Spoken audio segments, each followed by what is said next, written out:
Ladies and gentlemen, welcome to the show, mother fluffers. You'll pick up the fat lad with you here in the house, and we have one more time got the guest star of Paul Linn joining myself and our resident co-host, Ryan Blue Bowen, and the Rolly Royce. Now, I behaved like something of a prick, as is so often the case, my wife assures me, in our last episode by wrapping it up just as we were getting warmed up. We're just getting into a flow, just starting to find our feet. And there's always some peenass who's going to wrap it up at that time. Might as well be me. Paul, you just made a really good point on that, mate, about your Lachlan Adair training. And we covered that when we did your sort of Paul Linn Deep Inside piece. And I just wanted you to go into a little bit more detail on that, because it seems like it's becoming more of a thing for arm wrestlers, modern day arm wrestlers, students of the game these days. They have that opportunity to sort of reach out to other pullers that they want to try and take a piece of their game or take a piece of their knowledge from and get some real in-depth insight. Just walk people through that, but who may not know what you've done. Right. So actually, I've talked to Lachlan quite a bit over the past years or so, and I know that he kind of used Giannis as his coach. And now Lachlan has a great strength background already. I think he has some experience in exercise physiology and things of that nature. So I think he kind of adapted it. And what Lachlan's looking to do is help out newer arm wrestlers or somebody who wants something customized to them based off of what Giannis' style of training. So he actually reached out to me. And said, hey, would you be interested in piloting this concept for me? I said, absolutely, because I have not at all formally trained side pressure. So we talked about, what do we want to do? What are my goals? What's the approach? And I said, right now, I just want to rehab my elbow. So the first 4 weeks were geared towards like static holds, eccentric movements, things like that. So now the next 4 weeks of this is supposed to be more like a 1RM approach. So I asked it, he said, what do you want out of this? I said, I'm ready to move past that, those statics and eccentrics and actually do some concentric movements, but I don't want to hit those 1RMs right now. So he's willing to customize around what you want to do. And this to me, I haven't started yet. I'm going to start it on Monday. But that's going to be the next phase of my training and really kind of like that ace up my sleeve, doing something I've never done. And it came at the right time because I've talked about side pressure training with Todd forever. And I've kind of never done it out of fear of shoulder injury. So now this is that next phase of evolution for me where I'm going to start digging into, fortifying those structural points. And for clarity, mate, have you had to let go of like everything else you were doing at that time? No, but I had. You've got a constant foundation, if you will, and this is like an additional. Yeah. So I asked. That was one of the big things. I said, look, I like to lift weights, and I don't want to stop lifting weights, Lachlan. So how are you going to do it? He said, well, you're probably just going to have to spend more time in the gym. I said, okay, done. But what he did say is, sheer volume of what I'm doing already, I'm going to have to cut some things out. So really, what I did was just cut out some of the peripheral movements that would be considered bodybuilding type stuff. And I've pot committed more towards arm. The flip side of that too is I've had to stop using some of my handles. So I've given up like certain of my go-to handles like wrist wrench and things like that and flat finger pressure. I've given that up to make way for, the 7 different exercises that I have from Lachlan, and usually 5 sets apiece. So it takes a good amount of time, but I'm happy with where I'm at right now. Not 44%. But I definitely, most certainly have increased because I started at ground zero. So everybody, it's easy to poke fun at Ryan for the 44% thing. But when you're starting conservatively early on and mapping your progress and not really pushing yourself, you can make, the numerical gains are going to be there. Interesting. It is. It's interesting, particularly like you say, the fact that you've not had to let go of everything is quite cool. It's a hard decision, though, isn't it, to drop anything when you've got into like an agreed or an established training regime that you think is great, and you're working and you are seeing gains, which, let's be honest, Paul, you obviously have done. I mean, you've been on the ascendancy. You really have. So to let go of anything, I bet it's a brave move in some respects. Well, it's one of the hardest things to do. Like if you're one of those people like myself, who feels like they have to go to the gym every day and they have to be productive, you get that. You do look like you work out. It gets ingrained in your head that, hey, I've done this to get here and I can't stop doing it. So if I want to make gains, I just have to keep adding more. And it really can be a toxic mind state too, where you compare that back to Ryan, where he'll do whatever and he'll phase through his training just like Devin. That's a mistake that I've made early on. And new pullers, it's not necessarily do everything, do every possible movement that you possibly can. It's more like, hey, let's build this plan out structurally and follow it, because sometimes less is more, especially when you're talking to a stranger. What's that? Does the new stuff take priority? Does the old stuff take priority? How have you addressed that? I have prioritized the new stuff that I'm doing with Lachlan. Oh. The only exercises that are matching that priority level are straight core lifts for general strength, meaning like incline bench press, military press. Certain things, there's just those large muscle groups are the only movements that I'm putting on par with this program now. How did that work, or how much did you sort of have a hand in designing the movements so that they didn't sort of screw up your training days or training regime? Because obviously you are a guy that has an extensive period of time spent in the gym right now. So I can imagine you working pretty much every body part. Yeah. Well, it's a 4-day split, and it's back pressure and side pressure, and it's phased. So what I did, he gave it to me, and I switched the days around. So I'm back pressure and side pressure every other day. So by me just switching the order of them, I didn't have to change anything. Yeah, you could so I'm doing the side pressure along with any press movement, and the back pressure along with any pulling day. Yeah. Do you think, is your main aim to sort of build things onto your style, or do you feel like you're going to be, or you want to develop into a different style of arm wrestling than the one you are currently? Well, I think that's all perception too. I think the general perception of my style of arm wrestling is not necessarily my strengths. My goal is really to access where I probably am stronger, which is in a deep hook, which I'm almost never there. So portions of that side pressure and shoulder. So I have fear from bench pressing. I had my subscaps and my rotator cuff has had issues throughout my career, and it has always put this level of apprehensivity to going deep in. Whereas that's where I'm the strongest. So I think delving into a little bit more of this side pressure supination is, in my mind, not necessarily taking me to another place, but actually taking me to the place where I'm probably best. Yeah. Because you were like a reinvention, weren't you, Ryan? Let's be honest. You were like, I am Devon, I am now Todd.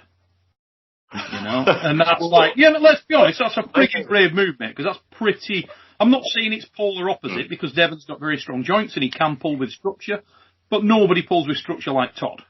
Todd's a... Well, I have followed a really alternate philosophy. I didn't start strong. Like Lachlan Adair started in arm wrestling already with a deadlift of 320 kilos. So there's people who start like Paul, like Lachlan. I'm not sure what your start was like, Ray, but already athletes. I wasn't an athlete. I was coming from a L4, L5 disc injury where I couldn't walk for a year and a half, and I was muscle atrophied. I was nothing when I started arm wrestling. So I always started with a particular athlete that I was chasing, and I said, what is the one thing in this chain that will defeat that guy? And I always said, if I try to get everything, if I tried to catch Paul or Lachlan in an all-round approach, it was going to be years before I would even get there. But if I identified the one critical movement that could derail them and got strong at that little thing, then I'd be in the match. And so my evolution has largely always followed that theory of what little thing do I need to defeat the next guy. So traditionally when people look at me at a tournament, people that I've never met before, I've often say to me, and I've had this comment probably 20 times in my life, where someone will say, you're way better than you look. You don't look strong enough to be hanging with that dude. And And it's because of the style of training has always been on these little critical things that derail people. So I feel like just like Paul and Lachlan are so committed to keeping up their base programs, I'm so committed to keeping up my obscure program. Because I still feel now, if I jump back into a generic program, I'm way behind. I gotta keep going on these little obscure things. So when I started out like a Devon style arm wrestler, that worked for a certain point in time. And then, like I said, I lost to Justin and I thought, well, okay, the specific thing I need now is Godzilla. So I went into that. That was like a really endearing couple of minutes from you there, Ryan. I'm not gonna lie. I feel, and I don't know about you guys at home, but I feel closer to you, Ryan, just from that. You feel like what? Group hug. Group hug. Yeah, like, arm round each other. Let's get together, guys. Let's get together. Yeah. That's a beautiful thing. And I do, because it sounds like you have had a rough road, and I identify with that, Ryan. You know, I wasn't always this confident. You and me. If there's two dad bods on this show, it's you and me. It's clear which one. Mate, mine's not an evolution. No, I started bad, then got decent, and then went bad. When I was young, mate, I was fatter than King Henry VIII. When I was a kid, swear to God, when I was a kid, I used to go out play in the sandpit. Our cat tried to bury me. Wait, I don't take my shirt off when I go swimming, so. Yeah. I'm more freckles, that's why. Yeah, yeah, so.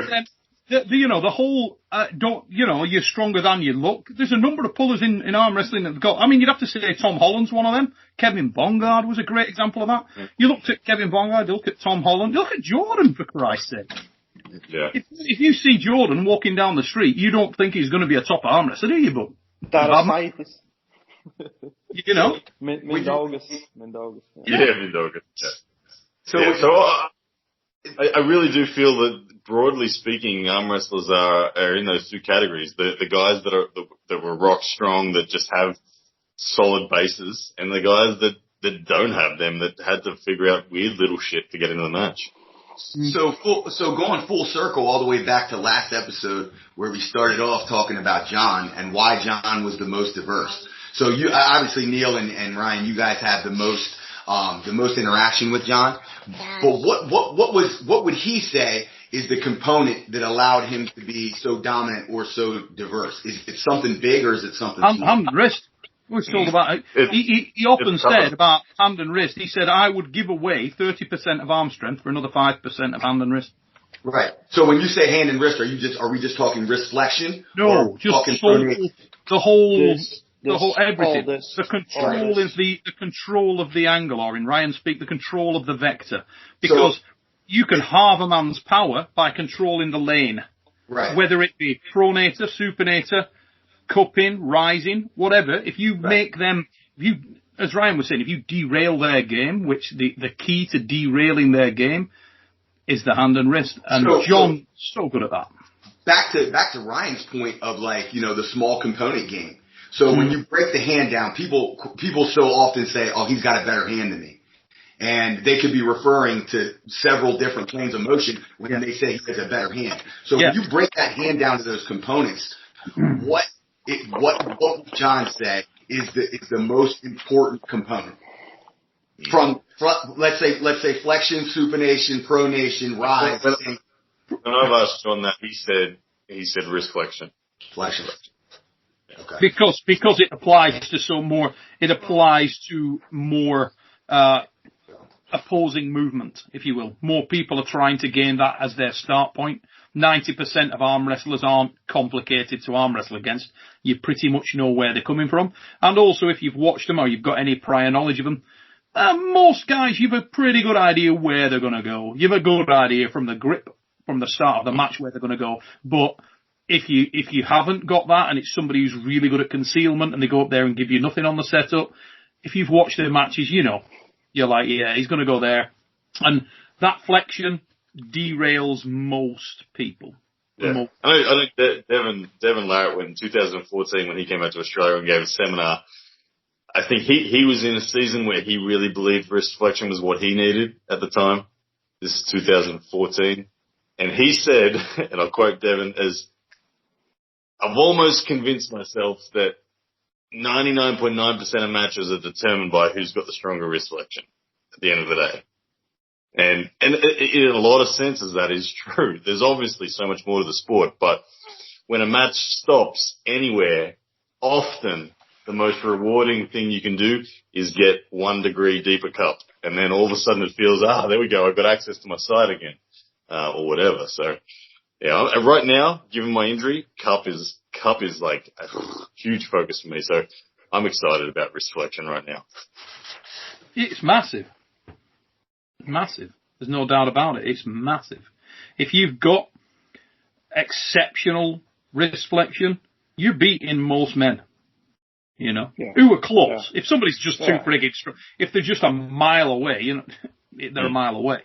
But if they're close, it's a game changing. Like you hit the nail on the head a moment ago. It's the ability it gives you to access what you've got. It's rubber on the road. You know, it's literally it's like having a engine with a car with a massive engine and tiny little wheels. You might be strong as shit, but you're not getting any rubber down. You're not getting any power on the road. You need those tires. There they are. Yep. Yeah. And then that just brings me back to how important really is it to train side pressure. You know, if you can't access side pressure, how should that ever be the top priority? We talked about a lot the other day in that episode we did, Paul. So many people chasing it, and you look at them and you're like, dude, you are never going to go to that. That's not what you do. You know what I mean? It's like it's Ali Latin going heavy 1 rep max. Why? He's never going to fucking do it. What's the point?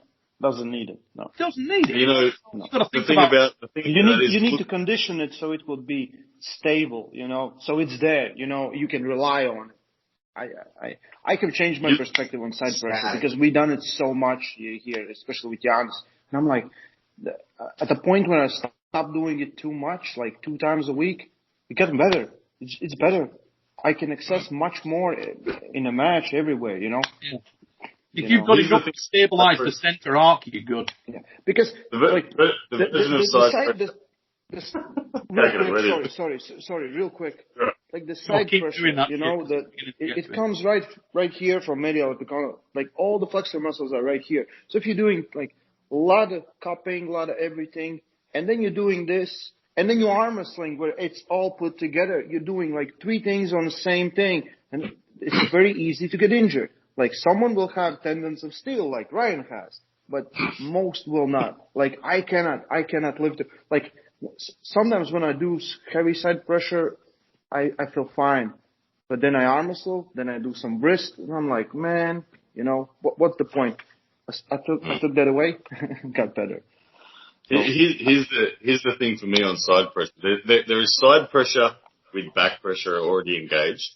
That's very different to side pressure with no back pressure engaged and just pure committed Todd Hutchins.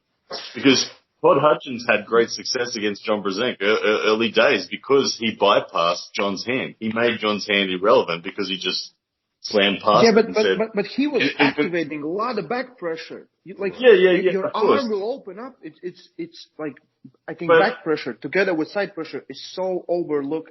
Like you need both of those. Like, a directional change. Daniel Prokopchuk is so good because he can keep that angle. He can lose everything, but he can keep that angle. That's I agree with everything you're saying.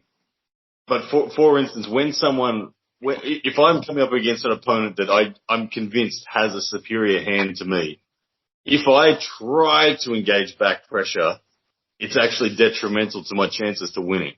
It really is because it's a losing battle. Okay, you can go here. Yeah, if I'm going to get opened, I'm going to have no side. So if I just know that that's happening and I genuinely load it and threaten it as much as I can so they put their eggs in that basket and then just throw my shoulder past it. If my shoulder's up to it, a la Todd Hutchins style, like, have a back pressure puller normally if they stop a match, they expect their opponent to surge and then rest. And then when they rest, they take control.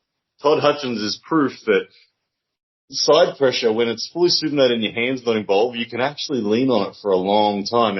And again, look at the early days match with Todd and John. When Todd slams John into a hook and John sits down in his defensive hook waiting for it to become about hand. He's just waiting. He's like, the instant this becomes about hand, I got it. Oh, and Todd just mate, lays on it. The two are intrinsically linked, right? And I know this from bitter experience. Around 2000, when I had my joint rebuild, my third joint rebuild operation, it was like 2003, okay? And I always used to top roll, and when I was in the top roll, I wasn't consciously aware of the amount of side pressure in there, but it was massive. And the match would always end. It would always end with their collapsing side, you know? And then after the joint rebuild operations, I just didn't have shit there, and I couldn't pull that way. So I ended up developing a style where I got really good back pressure again. I wasn't that much weaker in terms of, you know, exercises I could perform in the gym going backwards. But because I'd nothing there, I'd taken all the mass out of my elbow, I couldn't come to the side. And it was like incredibly frustrating at that 2-year period of time. Incredibly frustrating, because I'd get to a position, and then as I started to move, my arm would just collapse, and it just went, and I wasn't aware of that. And it was only at that time I started to think, what the fuck is wrong with me? What's happened? What, you know? And I invested. I'll tell you what, actually, Gary Roberts put a video out in Vegas, which was shot in 2004. That tournament, I had a jacked up shoulder on the left. My left shit anyway, but I had a jacked up shoulder on the left, and my right was exactly what I've just been describing. I could go back really hard, but I didn't, and I had to go for just speed. So my weapon was just finish it. I didn't want the match to end or become anywhere engaged. I had to just shut it down straight away. Fine, finished, done. Because if it stopped, I was in deep shit because I didn't have anything there. And I invested in the Mazurenko side press machine. You know, the one that's basically to build a tricep press? I've had one, yeah. Yeah, now, I had zero ability on it. When I first got on there, the top plate, and I was like, oh God, I couldn't do nothing. And I worked religiously, just super lightweight reps, and built it up over time. And I'm talking an 18, 24-month period where I just built that to a decent level, and yet never utilised that in a match, but the top rolling ability came back, and the finish of the match came back, so I could get into a long pull in a top roll, and it was just sustaining centre. You understand what I mean? So I'd have all that back pressure applied, but if it stopped, I could sustain centre. And it was purely from that. So the two, the side and the back, are intrinsically linked. One doesn't work without the other, because you run out of space.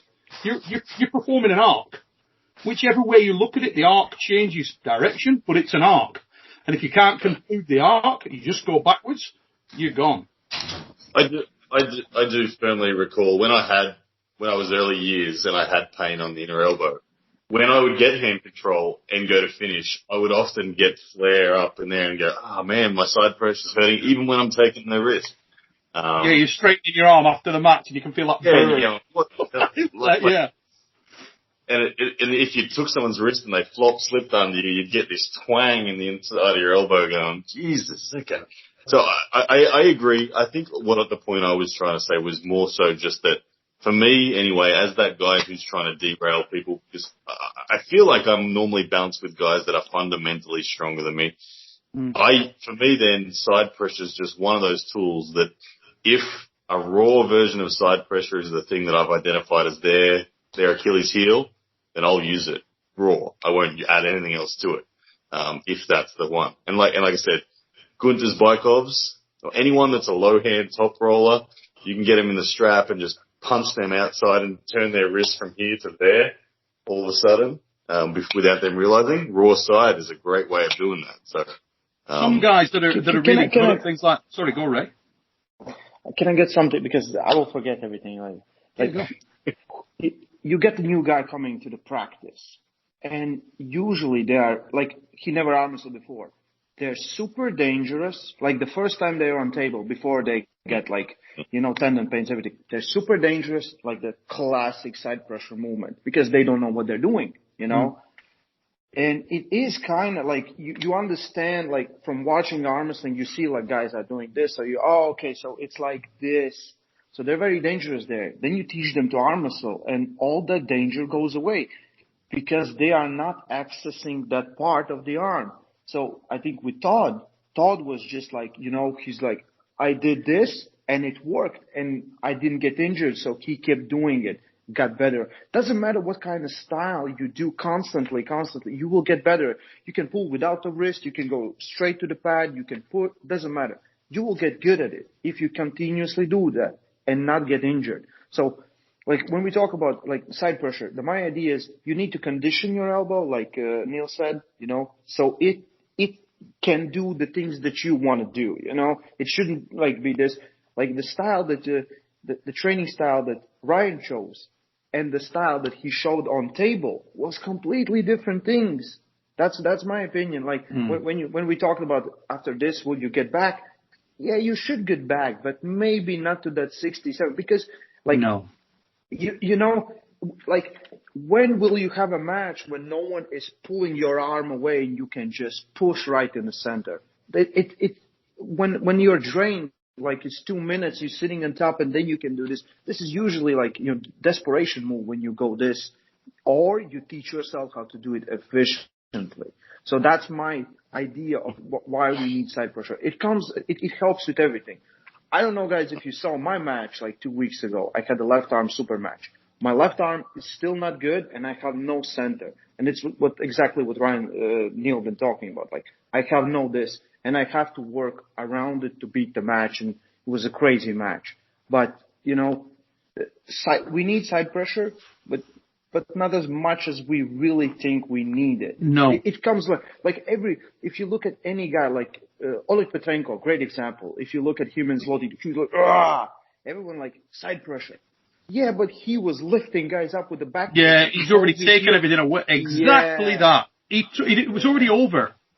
Because it's almost like anticipation of the goal. Your mind tells you when you shut down. Your mind when you're in an arm wrestling match, if it all goes, most good arm wrestling, if everything's lost, your mind it's like a light switch. It's like, it shut me off. And you'll get Vlad does it. Gets the hand, gets the side pressure, gets back pressure. A complete package. Yes. And if you don't have any of elements that you can put as a defense mechanism, that's gone. It just lights off. And it looks impressive.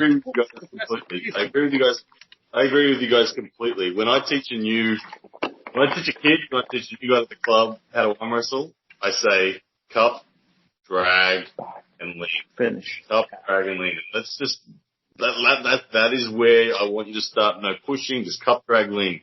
That's all I teach Bradley right now. And now I'm slowly adding hooks and top rope. He will be killer in 5 years. Yeah.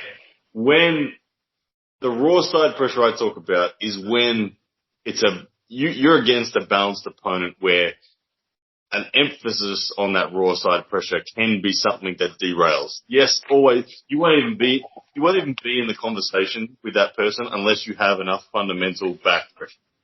But if you do have enough fundamental back pressure to be in the conversation with an opponent, raw side can be a derailing option. There are some guys, I was going to say a moment ago, there are some guys that have never been on the radar of most people for their utilization of side in a sly, cunning, concealed manner, but extraordinarily effective. I'm going to name you two straight off the bat. Craig Touye. Craig Touye with that famous second hit. Okay, so he'll hit, take so much away from you in the back pressure, hit the top roll, and then the whole direction of his body will go from application here to application there. Literally, you go whack, boom. And as he does that, your body, most people, good arm wrestlers, naturally shape to the defense. So they hit, you shape, bam, and he bone lines your ass.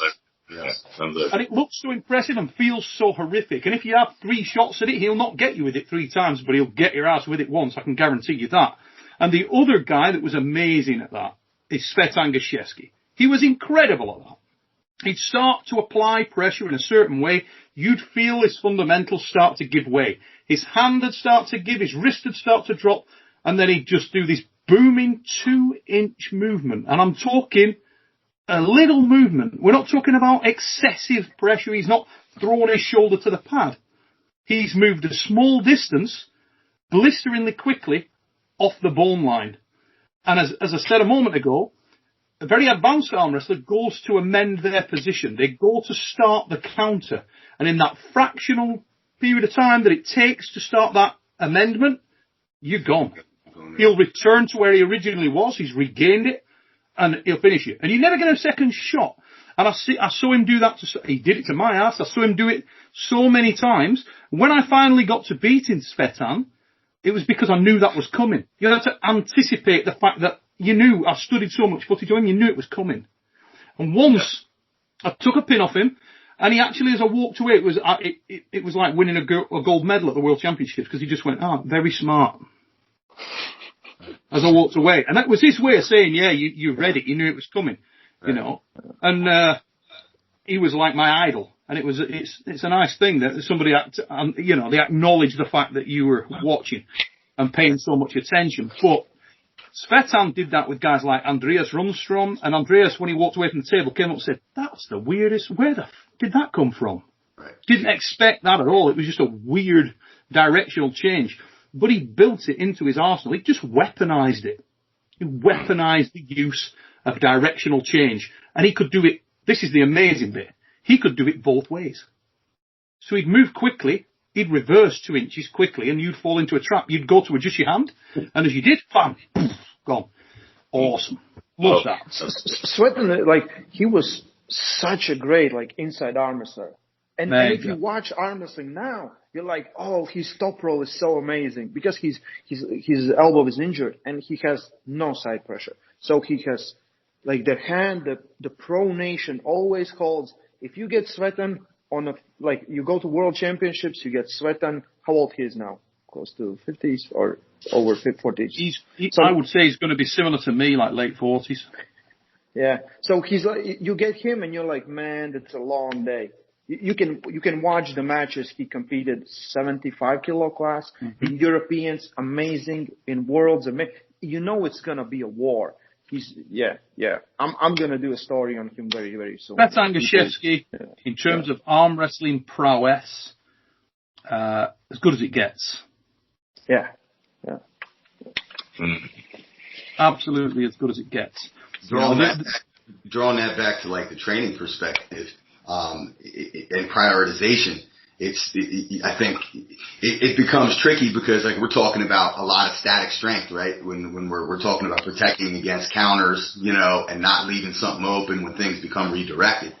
But it's like what you said, Ray. You got a new guy come to the club and he is so dangerous just going sideways. And then the first thing you do is what Ryan said. You teach him cup, drag, lean. You don't do any of what you're good at. And then over the course of 5 years, that arm wrestler becomes really, really good. So it's like you're saying, you have to shore up all components that make you a complete arm wrestler. But to me, the ironic part seems to be that side pressure falls so further down the game. It's the first thing that we abandon when we learn how to arm wrestle, and almost the last thing that you want to shore up to solidify your game. But without having that hand component, you can't access anything. And then not having the static strength. Yeah. Super key point, okay? Yeah. That I wanted to make. Super key point is this. Side pressure has become trendy. It's become the thing, right? The thing to have. And I'll tell you why. Because super match arm wrestling has risen to prominence.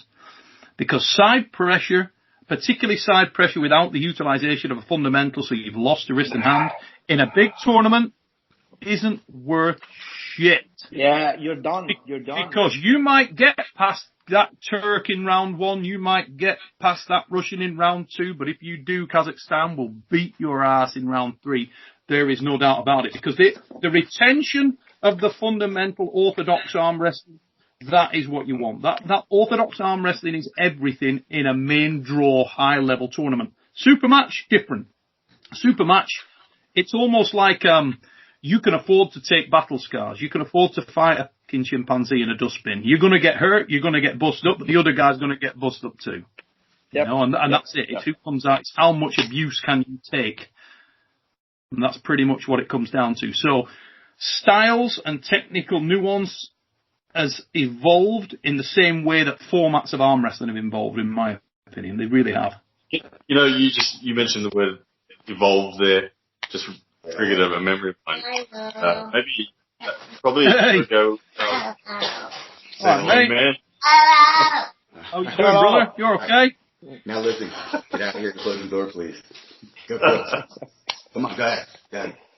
Damn.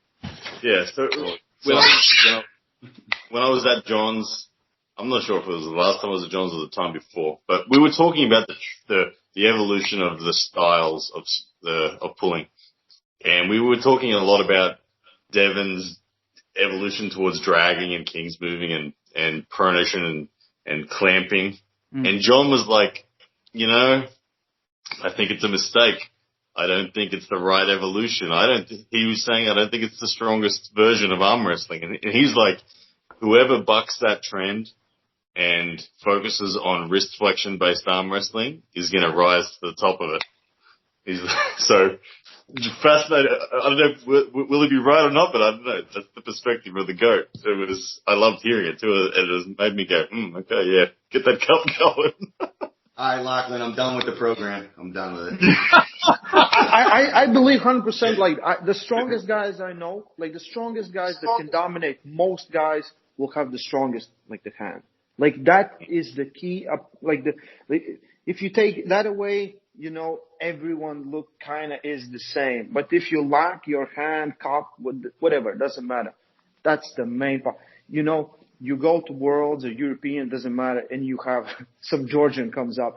And I remember 2013 or something about my first match, I get up, I get in the setup, I squeeze as hard as I can, and then he squeezes and everything just like, I'm like, oh no, boom, it's done. And you understand, you're like, okay, so this, I even cannot access this without this, you know, you can get in something, but you might get injured, you know, he's just like, the hand was like too much. So I believe too, hand. You know, I couldn't agree more with everything John said. And here's the thing, and I'm going to make a bold or stupid claim now. When my arm Put those glasses on. When my career effectively finished, in terms of what I was capable of doing, what I was able to do through injury and so on, I think if I could have gone on for another 5 years, I could have achieved a lot more and got a lot better, because I think I'd just seen the light at that time. And one of the things that I believe in, and bear with me here, the guy that I think evolves to the top is the ultra explosive arm wrestler. And I mean ultra explosive, who has that hand and wrist as well. Because look at things that Devon has said, things that Michael have said, okay, about the pronation being the ultimate weapon. Yeah, it is if you're slower than the dude, okay? But if you're just so... And pronation, the King's move, is all based around disabling the hand and wrist of their opponent on their axis to the pad. They start to roll, and their sacrificial lamb is the hand and wrist. Okay, you get a hand and wrist that's so dominant and so powerful, and yet does not engage in the fight on the setup. So shows you nothing, and I mean absolutely nothing, but has the bravery and completeness to blast away at you at a ridiculous rate of knots. Nobody beats that. And why? Is because, a bullet only weighs a very, very small amount. But God damn, it hurts when it hits you because it's going really fucking fast. And the thing is this, we've seen so many great moves like that. You know, you speak about the guys, and it's all gonna go towards pronation. It's all gonna go towards King's move. When the next evolution will be the guy that's got so much completeness there and yet can just accelerate through you at 100 miles an hour, because you'll never get the King's move on. Yeah. The only chance you've got of getting that King's move on is if you're so physically gifted in terms of the length of your forearm that you can get it. Yeah, that the arc prevents that. In other words, they're going to hit your wrist somewhere around here. If they're anywhere near the same height or same forearm length as you, they will drill your ass. And that guy, I don't think he's out there yet, or she's out there yet. There are some examples that are close, but they'll come. Yeah. And when that person comes, that's the person to fear the most. If you ask Travis, that's him. Hey, he's not that wrong. I know. I've always said if motivation for everyone was as genuine as motivation can be, and my life was on the line and I had to pick a champion to fight for me, I'd pick Travis. Right. Listen. Get this the right way, okay? But this is what I mean. My whole style at that time was built around the principle of this. I was never going to take steroids. And that's a fact. I just never was. I knew I was never going to be the strongest, therefore, because I'm close enough to world's strongest man and to all other strength sports to know the difference that does make. And let me tell you now, it's a really, really big difference. And I was never going to be that guy.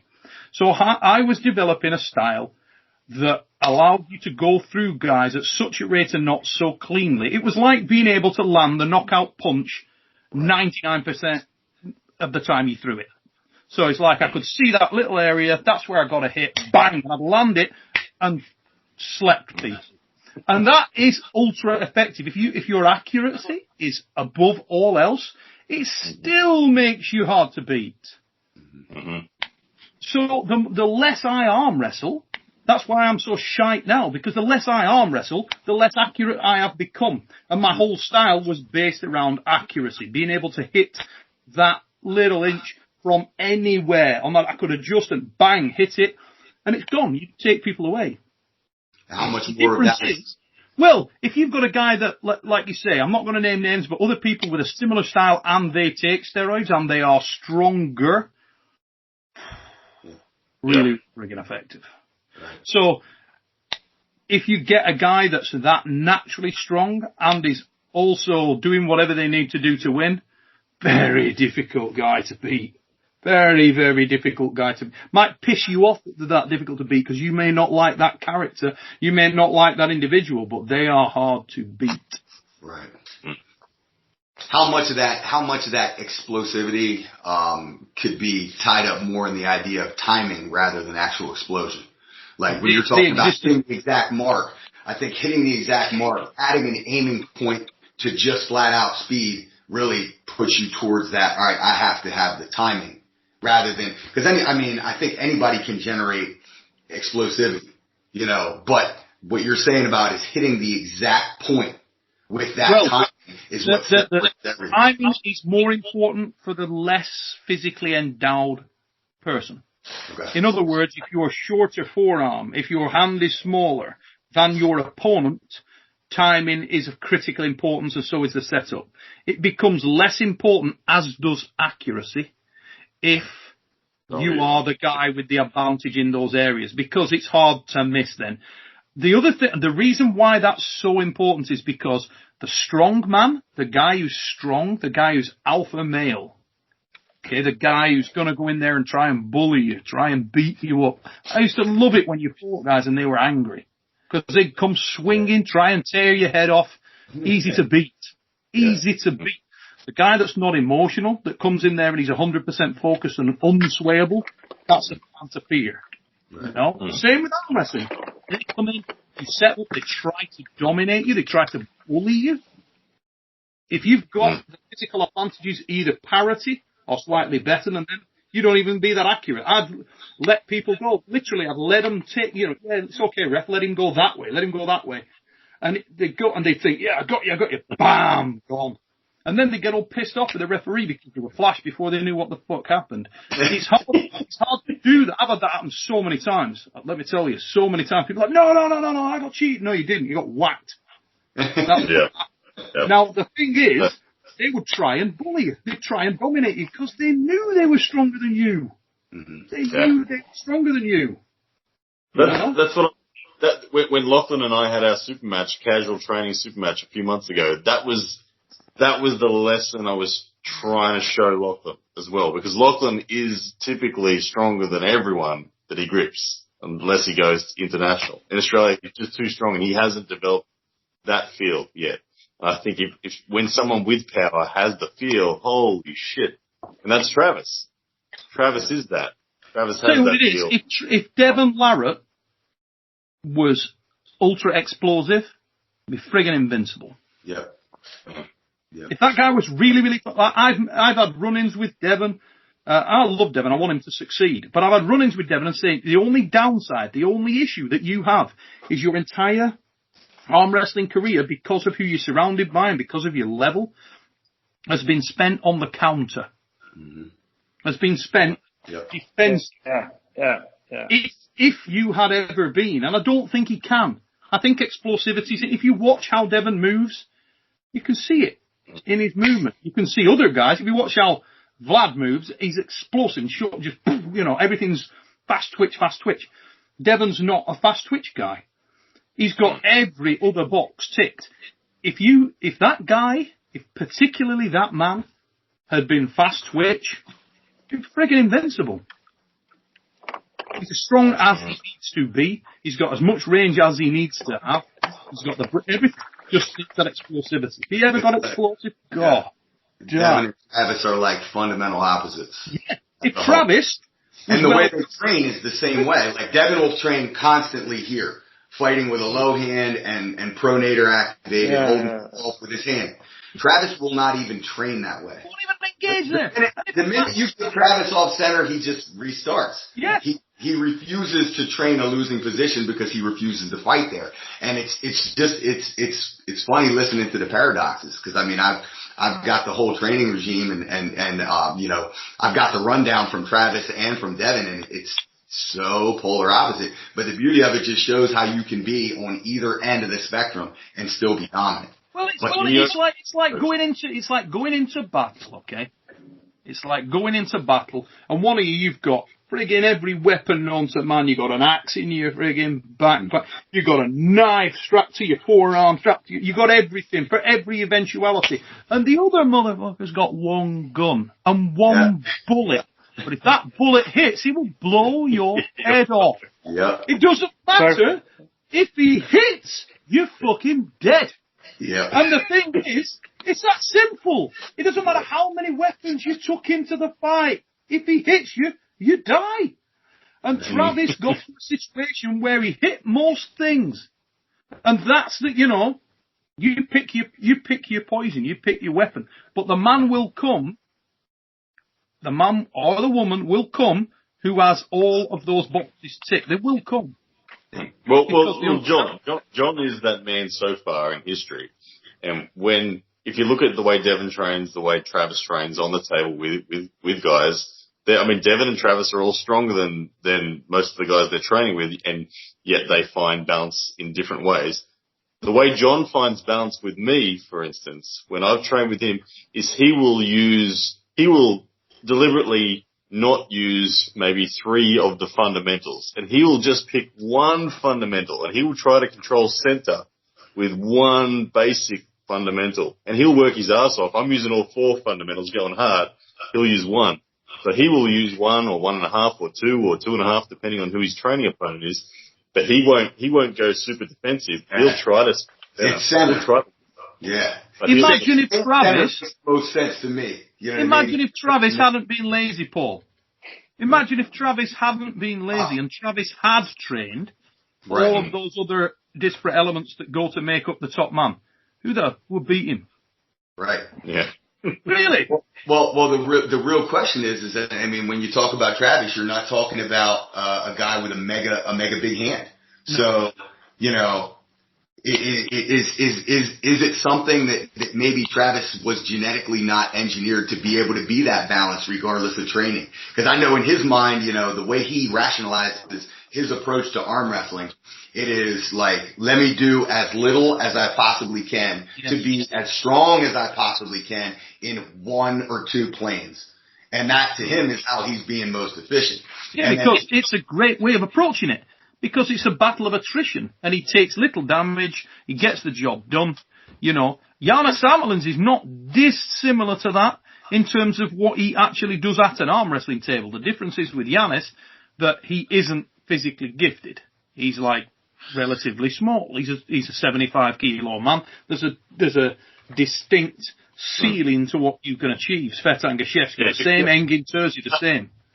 If Giannis was 130 kilos, he'd be he'd be the best arm wrestler on the planet. Mate, I'll tell you right now, I've said this before when I was interviewing him. You want the best arm wrestling on the planet, there's a reason that God made Engin Terzi small, because he was too scared to make the bastard at 6'5". And I'll tell you that now. If you made Engin Terzi 6'5" and 130 kilos, man. I swear to God, he will tuck anybody you bring. Anybody. He'll tuck him in and he'll be pissed off and frowning throughout. But if that man had been built at 130 kilos, 120 kilos and 6'5", he would be immoral. Horrible. It does bring up. We're probably out of time, but I think next episode or something. But it does bring up a super interesting point about lightweight arm wrestlers versus heavyweight arm wrestlers. And are they better? Are they more complete? Because they have to be, because they want to hang with the big guys, so they work. I love Engin's argument on that. Listen several times. Listen to him defend that argument is really good. He makes a lot of real good points on that. Well, you know what, guys? Is anybody who's got another 30 minutes, 40 minutes to spare? That's time. Yeah. Okay, ladies and gentlemen, I'm about to wrap up this episode of The Fix. We're 51 minutes in, but do not go away. Interesting things coming. Ladies and gentlemen, we're not going to do the close because I think Ray Rolly Royce may be pushed for time, and we're going to try and squeak one more shorter episode out of the mother fluffer. So look at him; he looks all upset. The cats are calling.